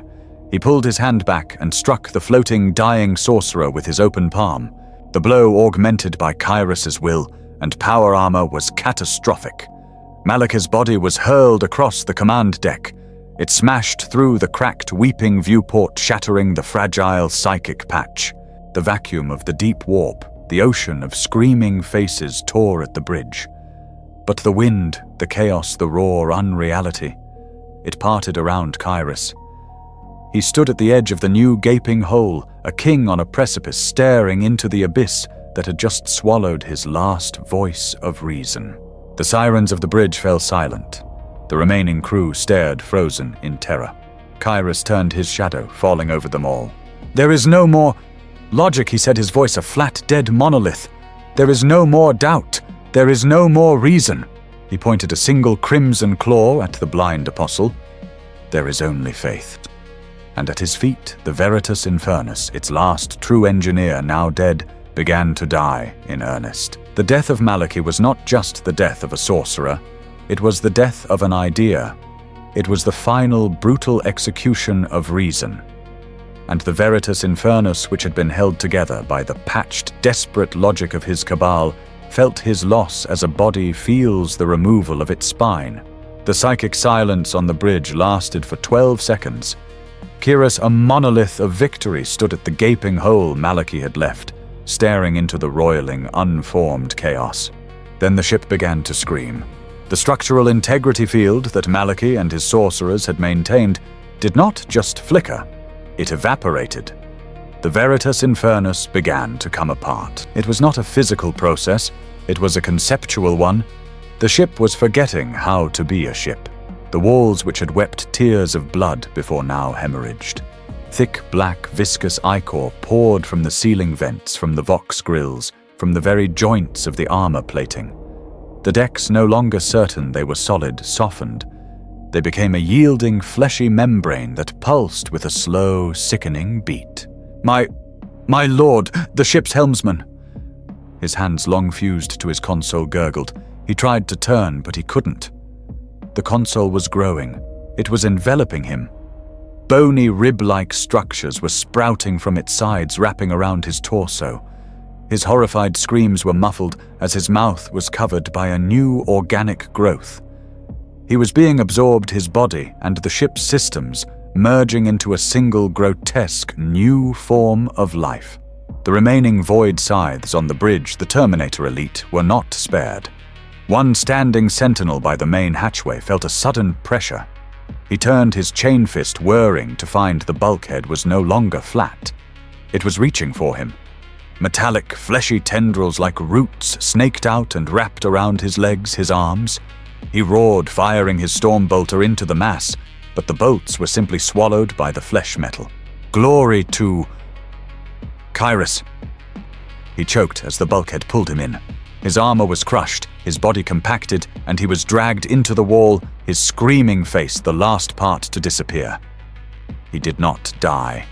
He became a living, screaming bas-relief, a new, permanent and conscious gargoyle in the ship's screaming architecture. The Veritas Infernus was no longer a vessel. It was a carcass, and the maggots of the warp were feasting while its own structure was cannibalizing its crew to patch its wounds. The ship was adrift, dying and falling apart. "It is beautiful," Zafan whispered, his blind face turned towards the sounds of dying. He stepped over a rivulet of blood approaching his master. "It has shed its skin of physics. It is becoming pure. It is—" Stalled, Kyrus's voice rumbled his back still to the bridge. "We are not moving. We are dissolving. Your nexus is lost to us." "No, my Lord Zafan," said his voice dropping, filled with a new, dark purpose. "It is not lost. It is merely waiting. The ship has lost its rudder." He gestured to the bloody hole in the viewport. "Malachi's flawed logic is gone, but it was a force. It was a guide. The souls of his brothers. They are but mortar holding the bricks. We have no engine." Kyrus turned. His cracked armor was slick with the ship's blood. "Speak, Apostle. What is the new path?" Zafan pointed a single trembling finger. Across the bridge, huddled near the only stable bulkhead, were the 7 remaining sorcerers of Malachi's cabal. They had formed a circle, their force staves raised, creating a tiny, flickering bubble of order in the rising tide of madness. They were terrified. They had seen their master murdered. They had seen their ship turn on its crew. "They are the path," Zafan hissed. "Their souls, they are filled with power, but it is the power of fear, the power of doubt. It is a poison. It is fuel." "What are you proposing?" Kyrus asked, though he already knew. "A beacon," Zafan cried, his voice rising in fanaticism. "We no longer navigate by sight or by logic. We navigate by desire. We will take their souls, all 7, and burn them in the ship's engine core. Not as mortar, as fire. We will forge their terror into a spear. Their final collective agonizing scream will be a psychic beacon of such purity that it will resonate with the Nexus itself. The ship will not sail to the Nexus, my lord. It will be pulled to it like a moth to a star." The 7 sorcerers turned their red eye lenses fixed on Kyrus. "My lord, no." One of them, Vorath the eldest, stepped forward. This is madness. We are loyal. Malachi was the traitor. You are weak," Kyrus said. His voice was not a shout. It was a cold, flat finality. "Your loyalty is a shield. Your doubt is your core. Zafan is right. Your purpose is not to think. It is to burn." He raised his gauntlet. His will, no longer contested by Malachi, slammed into the 7 sorcerers with the force of a collapsing star. They were frozen, their armor groaning, pinned in place by their master's perfect, terrible conviction. "No, please," Vorath screamed. As Zafan approached, his hands raised, his dark tongue chanting a litany of unbinding. "Your lives were a lie," Kyrus's voice echoed in their minds, a cold comfort. "Your deaths will be the first truth you have ever known." Zafan's chant reached its crescendo.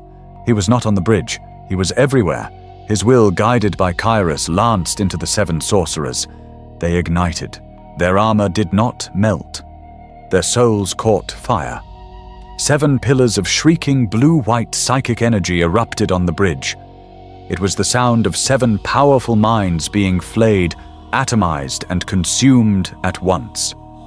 Zafan, acting as conductor, gathered the screaming energy, shaped it, and with a final ecstatic roar, hurled it down into the ship's core. The Veritas Infernus leaped. The entire vessel shuddered a colossal agonal convulsion. The bleeding walls hissed, the blood turning to steam. The fleshy decks hardened, pulsing with a new, violent rhythm. A deep, thunderous thump-thump echoed through the hull, the sound of a new demonic heart fueled by 7 sacrificed souls beginning to beat. The ship was no longer dying. It was reborn. It was a vessel of pure agony, and it was now moving, accelerating through the void, pulled by an invisible string, its new engine a furnace of screaming despair. The Veritas Infernus was no longer a ship. It was a prayer of hatred, given form, a bullet of pure malice fired into the heart of the impossible.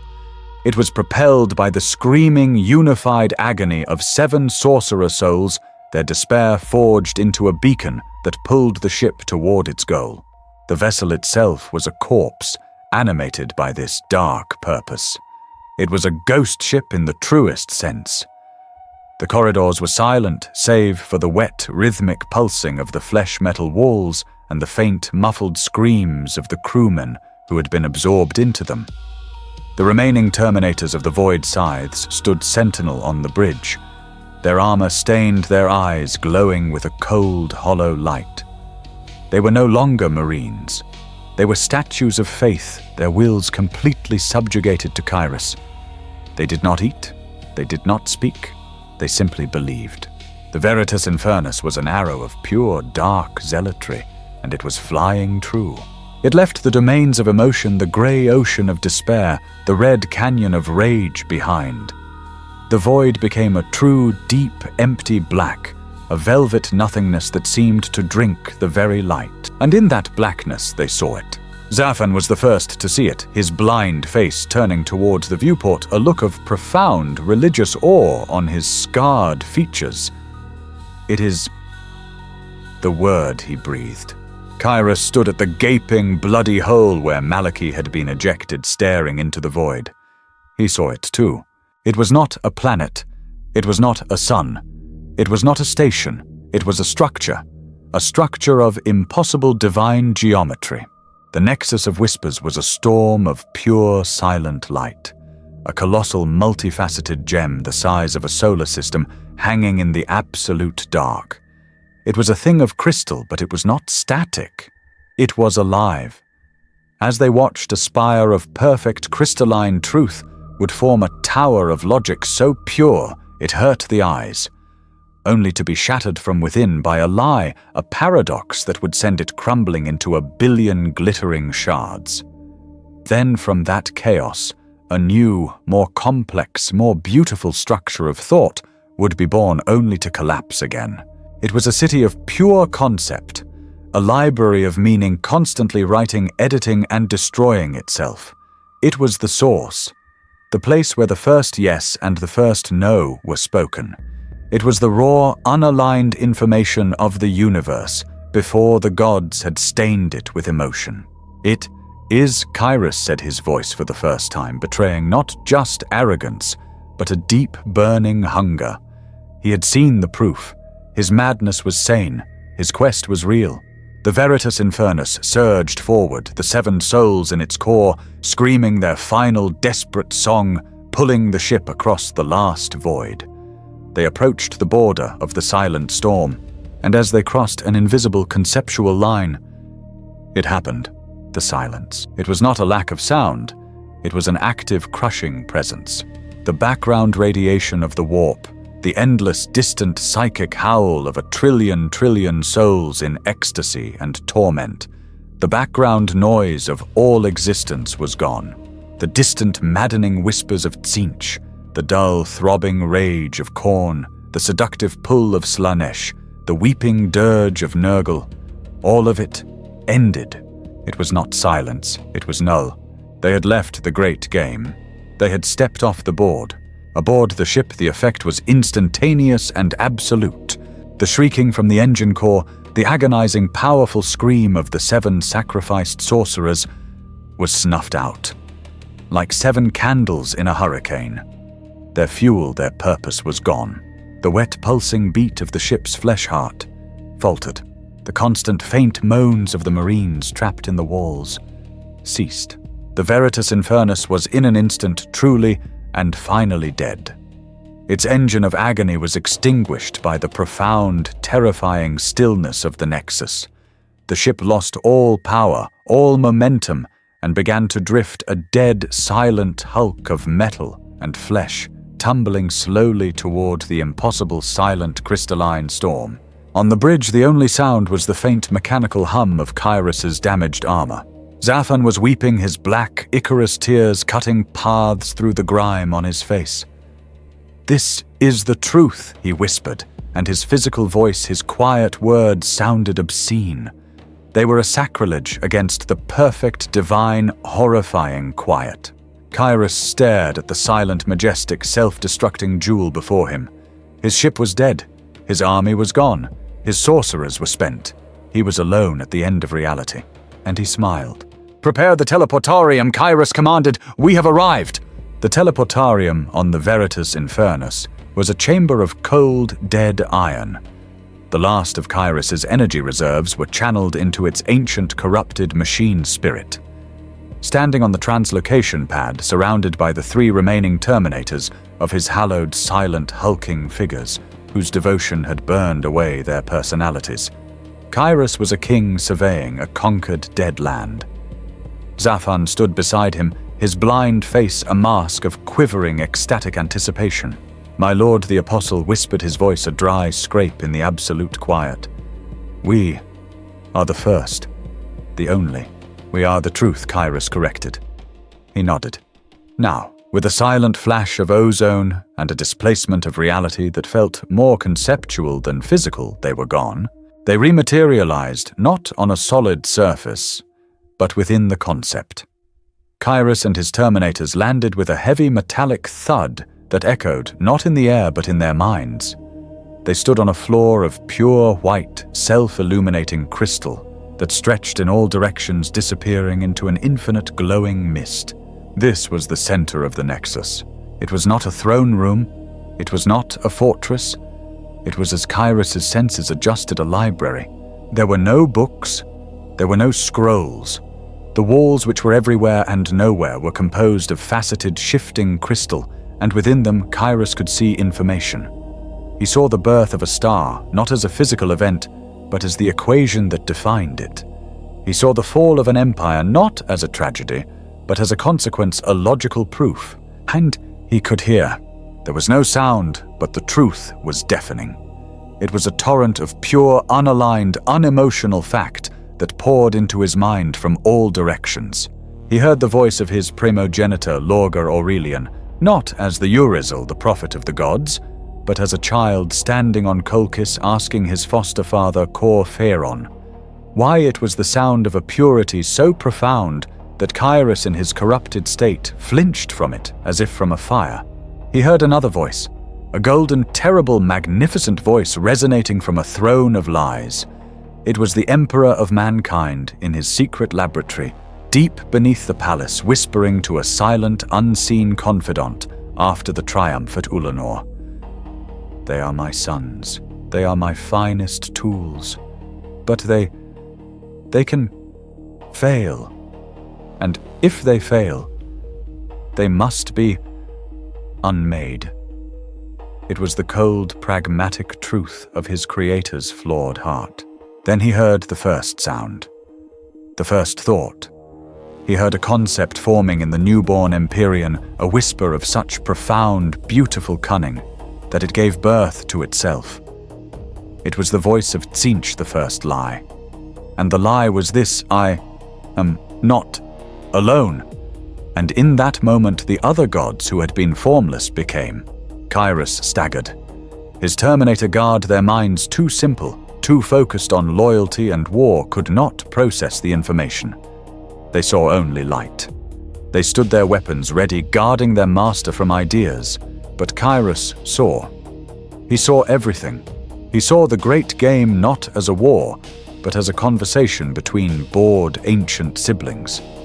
He saw the Imperium not as an empire, but as a corpse, a puppet animated by the fading, terrified echo of its own death.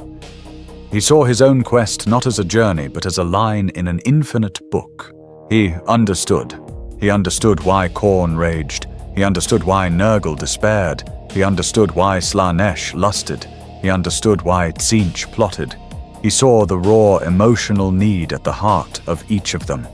They were not gods. They were impulses. They were symptoms. And Kairos had transcended them. He threw his head back and laughed. It was a sound of pure, unadulterated, triumphant arrogance. His voice was the first sound to echo in the heart of the Nexus, a harsh, grating, mortal bark of pride in a library of divine silence. "I see it," he roared, his voice cracking with the force of his revelation. "I see it all. They are children. They are flaws in the crystal. They are not the architects. They are the mistakes." He raised his shattered, blood-stained gauntlets, his power maul held high like a scepter. The light of the Nexus seemed to bend around him, drawn to the sheer magnificent certainty of his ego. He felt the power of knowing. It was not the power of muscle or of sorcery. It was the power of absolute comprehension. "I am Kairos. I am the Void Scythe. I am the conqueror of the unreal." He turned to his silent, blind apostle Zephan, whose face was a mask of weeping, orgasmic joy. "They play their great game. But I have found the rulebook. I am above them. I am the master of truth." He felt a power unlike any he had ever known. It was the power of perfect clarity. He was no longer a servant of chaos. He was its equal. He was, he realized, with a sudden shivering ecstasy, what Lorga had failed to be. He was what the Emperor had feared to be. He whispered, his voice dropping in awe. The new Primarch. Kairos' triumphant, blasphemous declaration, "I am the new Primarch," was a sound. It was a mortal, arrogant, flawed sound in a place of perfect, silent, crystalline truth. And the silence answered. It began as a vibration, a single discordant note in the harmonious, self-destructing symphony of the Nexus. The note was amusement. Then it was a sound that did not enter Kairos' ears, but bloomed in the center of his mind, a cold, dry, multifaceted chuckle. It was the sound of a billion crystal facets rubbing together. It was the sound of a billion plots reaching their simultaneous, perfect conclusion. The Nexus of whispers, the truth itself. It was laughing at him. Kairos' smile faltered. His blood ran cold. "What?" "He laughs, my lord," a new voice whispered, wet and ecstatic. "He laughs. Oh, the beauty, the perfection of the jest." Kairos spun, his broken armor grinding. His 3 Terminator guards raised their weapons, confused their simple minds, unable to find an enemy. Dark Apostle Zephan was standing where he had been, but he was changed. He was no longer weeping tears of black ichor. He was weeping light. Pure prismatic blue light that flowed from his ruined eye sockets in rivers of fire. "Zephan, what is this?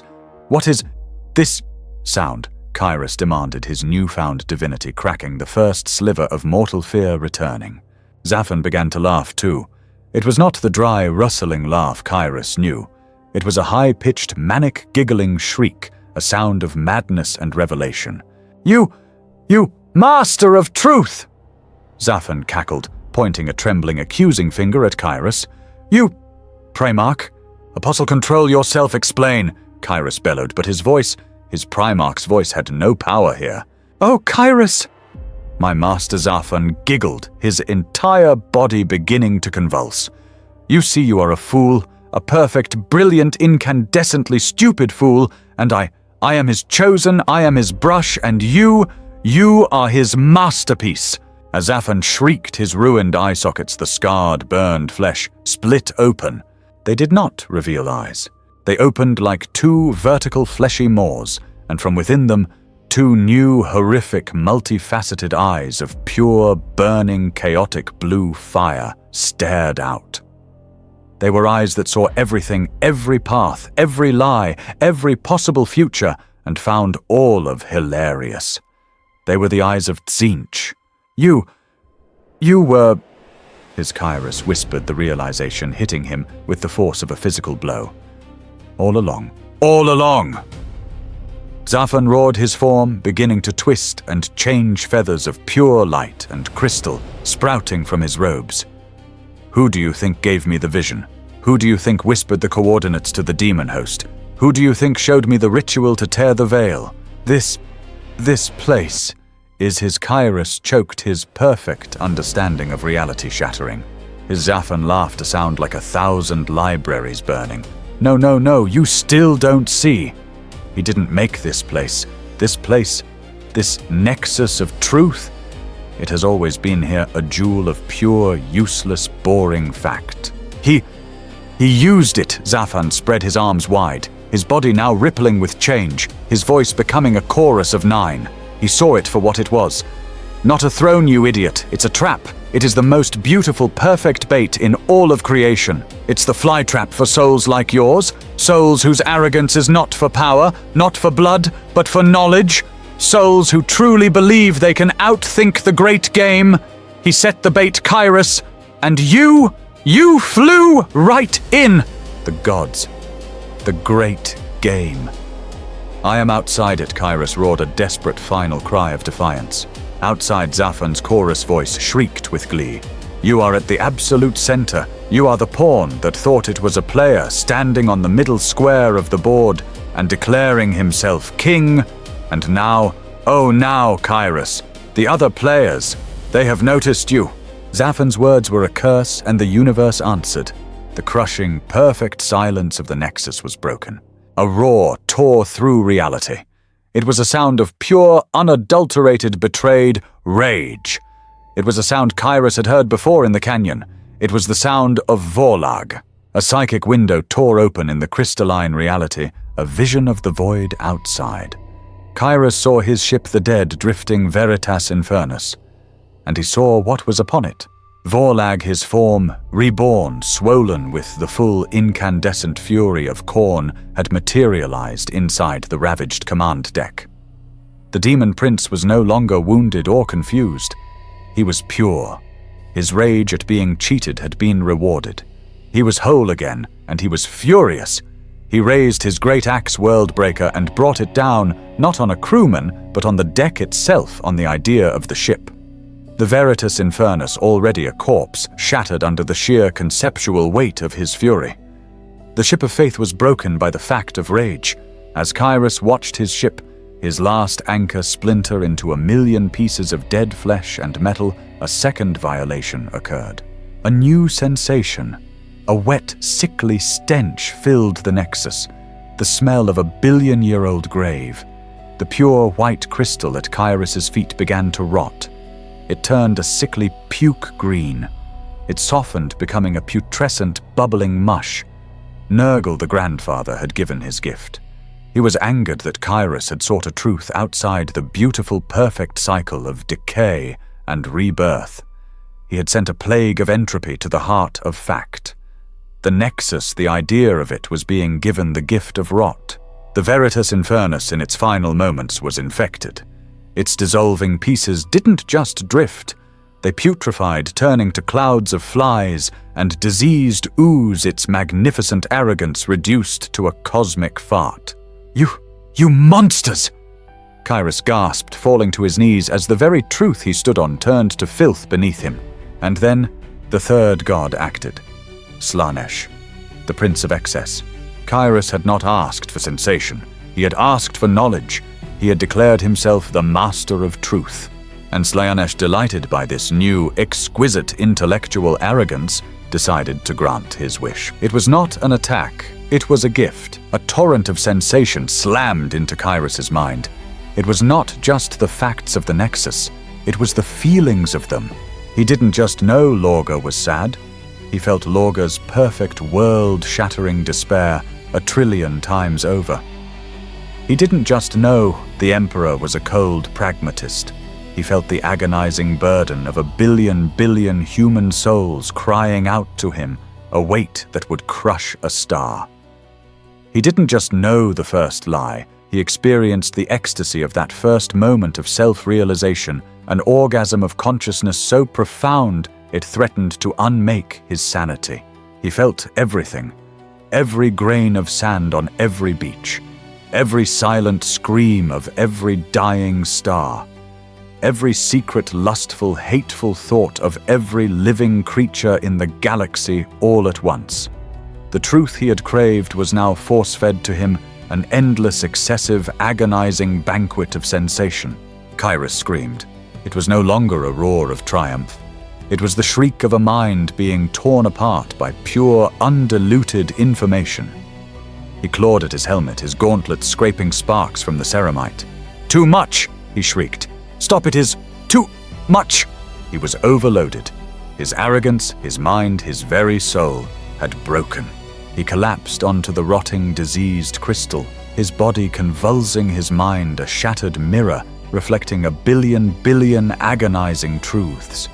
His Terminator guard, loyal to the last, were unaffected. They did not feel. They merely were. They stood confused, their weapons pointed at a reality that had just murdered their master's mind. Zafan, his form now, a beautiful, terrifying column of shifting blue fire crystal and feathers, clapped his new clawed hands in delight. "It is done," the chorus voice sang. "A new, beautiful story. A new, broken toy." Kyrus, the master of truth, was finally and truly lost. Kyrus's screams were the only sound in the heart of reality, a symphony of a mind being unmade. But through the psychic window that Tzeentch held open, he was forced to watch the final agonizing death of his ambition. On the ruined, drifting hulk of the Veritas Infernus Forlag, the reborn demon prince was enacting Khorne's judgment. He was no longer a gatekeeper, he was an executioner. His rage at being tricked had been refined into a pure, white-hot fury. Liars, his roar echoed through the rotting, dying ship. Cheat's filth. He was not alone. The ship, already shattered by his first blow, was now swarming. Nurgle's gift had blossomed. Great, bloated, giggling plague-bearers, demons of rot, swarmed through the corridors, joyfully spreading their grandfather's plagues. They were not fighting. They were dissolving the ship's last vestiges of reality. The two forces were a perfect, chaotic vortex of destruction. Vorlag's axe would split a bulkhead open only for a tide of filth and nurglings to pour from the wound. In a deep armory, a final cohort of 40 void scythes, their red armor slick with diseased slime, made their last stand. They had sealed the doors, but the idea of door was failing. The metal bubbled, softened, and then burst inward, not from a blow, but from bloat. Vorlag stepped through the deluge of filth, his brass armor untouched, his hound eyes burning. For Kyrus, the Chaos Marine Sergeant roared, raising his power fist. For the blood god, Vorlag bellowed. It was not a battle, it was a reaping. Vorlag was a red whirlwind, his axe cleaving armor, flesh and faith in two. The plague-bearers, cackling, swarmed the wounded, their touch turning ceramite to rusted mush. In 30 seconds, the last pocket of armed resistance aboard the Veritas Infernus was gone, reduced to a bloody, diseased smear. Vorlag, his rage still unsated, climbed to the highest point of the broken hull, the shattered command throne where Kyrus had sat and raised his axe. He did not strike down. He struck out at the very concept of the ship. The Veritas Infernus exploded. It was a final, terrible dissolution, a simultaneous shattering from Khorne's rage and disintegration from Nurgle's decay. The great battle barge, the vessel of a madman's faith, was reduced to a cloud of scrap filth and frozen, screaming corpses. The fleet of the Void Scythes was no more, but not all. In a secondary launch bay, spared the worst of the rot by a quirk of unreality, Brother Sergeant Vorus and his squad of 5 Marines watched their ship die around them. The outer bay doors were buckling, the grey ocean of the deep warp pressing in. "The Lord is gone," Vorus stated, his voice flat. "The ship is gone. The mission is annulled." What do we do, Sergeant?" a young Marine, his armor new, asked. Vorus looked at the dying ship, then at the grey, infinite void outside. He looked at the face of despair. "We leave." We trust the void. That is suicide. Staying is damnation. Vorus growled. He unsealed the inner door, letting the last of the ship's groaning, diseased air escape. He who hesitates is forgotten. He activated the explosive bolts on the outer bay door. With a silent final thump, the great door was blown free, tumbling into the grey. The deep warp, the ocean of lost souls, rushed in. Jump, Vorus commanded. One by one, the 6 Chaos Space Marines pushed off from their dead ship and leaped into the infinite grey ocean. They were 6 specks of red armor, sealed alive and utterly hopelessly lost. They had no propulsion, no navigation. They were just drifting.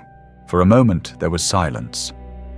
Then Vorus felt it, a cold brushing touch against his mind. The Psychnoan, the memory leeches, had smelled them.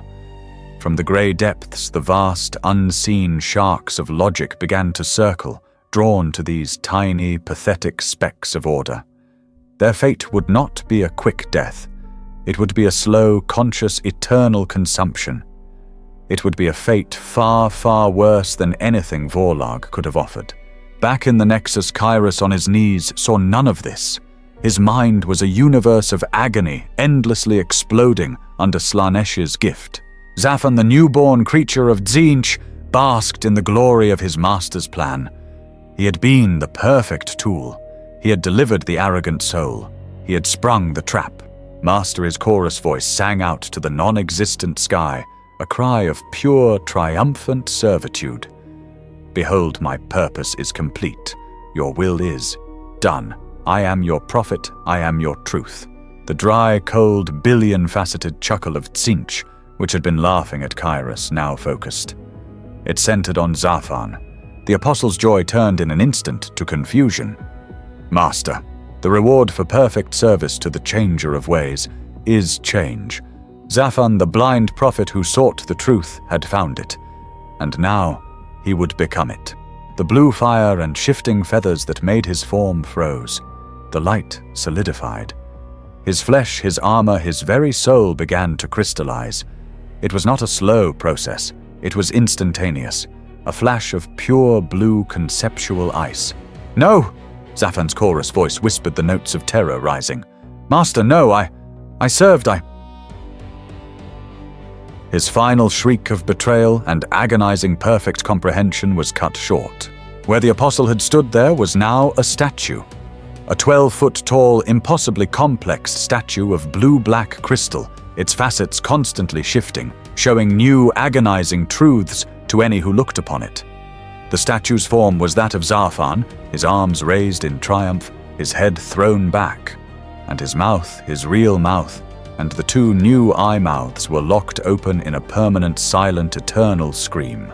He had become his own warning, a trophy for Tzeentch, a permanent screaming monument to the folly of believing you understand the plan. The 3 Terminator bodyguards, their simple, loyal minds immune to the subtle horrors, finally reacted. Their master was down. The other one, the traitor, had just changed. Enemy identified the Terminator. Sergeant voxed, his voice flat. Purge the anomaly! All 3 of them opened fire. Storm bolters roared the sound, an obscenity in the Nexus. Explosive shells hammered the crystal statue of Zafan. They struck, detonated, and did nothing. The statue was no longer a physical object. It was a fact. And you cannot kill a fact with a bullet. They stopped their weapons, smoking their simple warrior minds, broken by the sheer intractable absurdity of their situation. They were guarding a screaming madman. Their ship was gone, and their enemy was a statue that would not die. Kairos did not die. Death was a mercy. It was an end. And in the realm of the changer of ways, there are no ends, only transformations. He lay on the diseased, rotting crystal floor, his mind a shattered ruin. Slanesh's gift had broken his sanity, but Tzeentch had not brought him this far, merely to see him destroyed by a rival. With a final cold flicker of intent, the sensory overload was throttled. The agonizing, infinite feeling receded, leaving only the knowing. Kairos stopped screaming. His body, racked with convulsions, went still. He was a prisoner. Tzeentch, the architect of his fall, had captured him. Not in a cage of brass, not in a garden of rot, but in the very place he had sought to conquer. He was a prisoner of the Nexus of Whispers. His curse, his eternal torment was simple. He had achieved his goal. He had wanted to be the master of truth. And now he was, his mind no longer bound by the crude linear processing of a mortal brain stabilized. He could see. He could truly see. He saw the infinite branching paths of just as planned. He saw the great game not as an observer, but as a reader. He saw every move Tzeentch would make. He saw every bloody counter from Khorne. He saw the intricate weeping strategies of Nurgle and the spiraling perfect traps of Slaanesh. He saw his own pathetic role. He saw how Zafan had been a pawn, how the demon host had been a whisper, how his own arrogance had been the key Tzeentch had turned in the lock. He saw the future. He saw the fates of the 6 Marines he had abandoned, drifting in the grey ocean, and knew with perfect clarity which of them would be eaten first by the logic sharks. He saw the skull of Vorlag, the demon prince, eventually taken not by a warrior but by a paradox in 1 billion years. He knew everything, and he could do nothing. He tried to move. He tried to speak. He tried to act on this perfect infinite knowledge. But he was frozen. He was a mind trapped in a broken, useless vessel. His knowledge was a crown, and its weight was crushing his neck. He was forced to watch the entire insane, beautiful, horrifying great game play out, knowing every move, every betrayal, every outcome, but unable to participate, unable to warn, unable to change a single damning fact. He was the audience, the only audience, and the play was eternal. A new scream built in his throat, a silent conceptual shriek of pure intellectual agony. His 3 Terminator guards, their simple, loyal minds, broken by the absurdity, simply stood there, weapons lowered, as their master began to change. This was his final apotheosis, his reward. He became a demon prince. It was not the glorious winged ascension of a Magnus, nor the monstrous, powerful awakening of an Angron. Kyros's transformation was a mockery of his ambition. His body, his physical self dissolved. His shattered crimson armor, his broken flesh, his very bones, they melted, not into a pool of gore, but into a stream of light, a stream of sentient information. This stream, this agonizing essence of Kyros, flowed outward across the rotting crystal floor and merged with the Nexus itself. He was absorbed. He became one with the crystalline walls. His final mortal form vanished. He was now a part of the architecture, a new living vein of tormented crystal in the infinite library. Where he had merged a new structure, formed a vast, unblinking, multifaceted eye, weeping tears of pure data. His demon prince form was not a body, it was a feature, an immobile, all-seeing tumor on the face of truth. He was Kyros, the demon prince of the Nexus, the prophet of the useless truth. Tzeentch had his new prize, a new special oracle. On rare, chosen occasions when the great schemer was feeling generous, he would allow a cultist, a sorcerer, a desperate seeker of knowledge to find their way to this place. He would let them stand before the weeping crystal eye, and Kyros in his eternal torment would tell them. He would whisper the truth. He would give them the answers they craved, distorted echoes of the all-knowing agony trapped within a gift of pure fact that would inevitably lead them to their own perfectly orchestrated doom. He had become a tool, a gift, in the very game he had sought to conquer. The voice that speaks is the voice of the abyss, the narrative of the calm, cold, and eternal void. So what happens when a Chaos Space Marine, in his ultimate blasphemous arrogance, attempts to invade the warp? What is the result of a war waged not against flesh and blood, but against the very idea of reality? The answer is simple, and it is absolute. He fails. He fails in a manner so complete, so catastrophic, that his entire existence is not just ended, but unwritten. He is not defeated, he is disproven. He is not slain, he is absorbed. The warp, the immaterium, the realm of chaos is not a place. It is not a territory to be mapped, charted, or conquered. It is not a new America waiting for an iron-willed conqueror to plant his flag. It is an ocean. It is an infinite sentient sea of pure, formless, conceptual energy. It is the collective consciousness, the unbridled emotion, the shared nightmare of every living, thinking creature in a galaxy of endless, screaming war. To invade the warp is to declare war on emotion itself. It is to attempt to colonize a nightmare.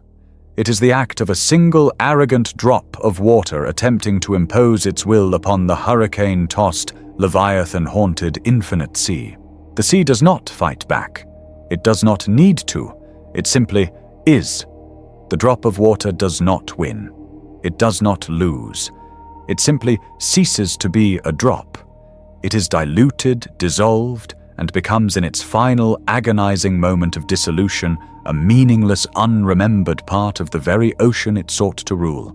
The void scythes are gone. The warband of Lord Kyrus, built on a fanatical faith in a singular, arrogant vision, has been erased. They were not killed by the bolters of the Imperium or the blades of a Xenos race. They were culled by their own hubris. Their fleet, their proud armada of desecrated cathedrals, does not drift as a ghost fleet, a prize to be salvaged. It is gone.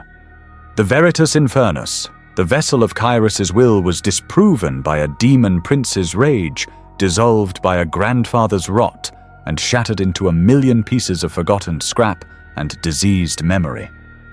It is less than a wreck. It is a rumor. The few survivors who cast themselves into the void, they are the lucky ones. Or perhaps the most damned. They drift tiny motes of fact in an ocean of madness. They are playthings for the unseen, unnamed things that swim in the deep. They are food for the logic sharks and the memory leeches, their armor, a tiny brittle shell protecting a feast of reason and history.